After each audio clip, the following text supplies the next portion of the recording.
For the first time, a member of President Trump's cabinet has talked to the special counsel's office investigating Russia and the Trump campaign. The Justice Department confirms that Attorney General Jeff Sessions was interviewed last week for several hours. President Trump said today that he is, quote, not at all concerned. We'll explore this and related developments right after the news summary. Hundreds of thousands of federal employees went back to work today after Congress ended a three-day government shutdown. But there were new questions about what comes next. Under the deal, Senate Republicans agreed to debate protections for young immigrants brought here illegally. Party leaders Chuck Schumer and Mitch McConnell spoke about a potential deal today. The clock is ticking. Leader McConnell made a promise, not just to Democrats, but to Republicans as well.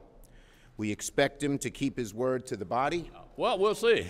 You know, we're going to have a fair and open process that will give everybody an opportunity to participate, and we'll see. Schumer's office said today that he has withdrawn an offer to support funding for a border wall in negotiations over an immigration bill.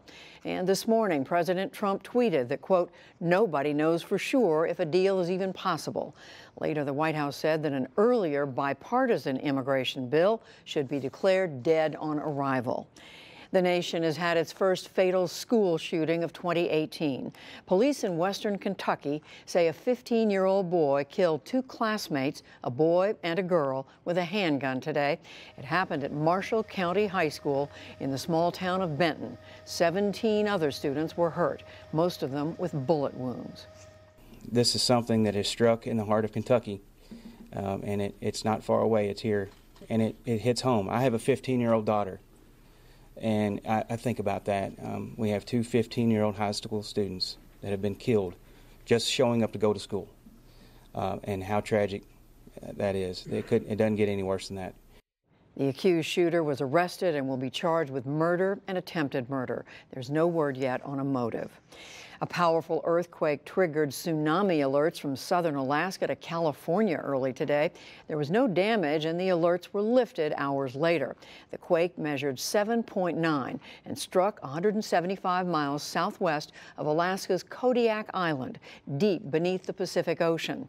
Footage on social media showed the moment the tremor hit and long lines of cars as people headed for higher ground.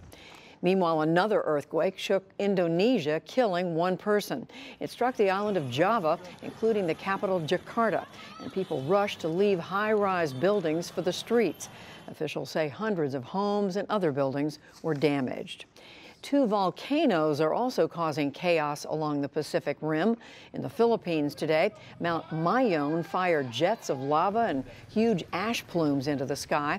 More than 50,000 people have fled since eruptions began last week, and more left today. I heard people screaming. That is why I went out of our house and looked at Mayon volcano.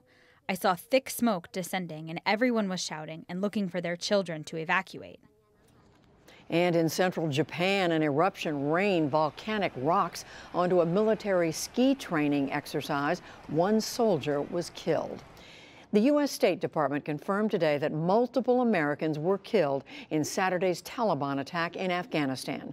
Gunmen stormed the Intercontinental Hotel in Kabul, took hostages, and shot it out with security forces. Officials say 22 people died, including 14 foreigners. Back in this country, President Trump formally imposed 30 to 50% tariffs on imported solar panels and washing machines. At a signing ceremony, he said that it will protect American jobs and benefit consumers. But some U.S. solar companies said just the opposite.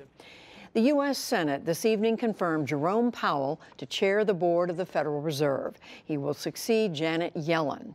And on Wall Street today, the Dow Jones Industrial Average lost 3 points to close at 26,210. The Nasdaq rose 52 points, and the S&P 500 added 6. This year's Oscar nominations are in. Leading the way, the monster romance The Shape of Water, with 13 nominations.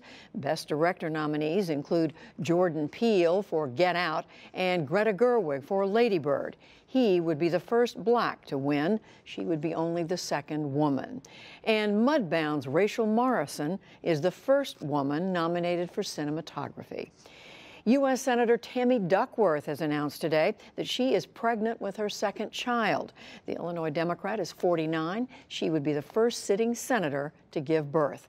Duckworth lost both legs in the Iraq War as an Army helicopter pilot. And the acclaimed science fiction writer Ursula K. Le Guin died on Monday at her home in Portland, Oregon. Her works, including the Earthsea series and The Left Hand of Darkness, have been translated into more than 40 languages and sold millions of copies. Ursula K. Le Guin was 88 years old.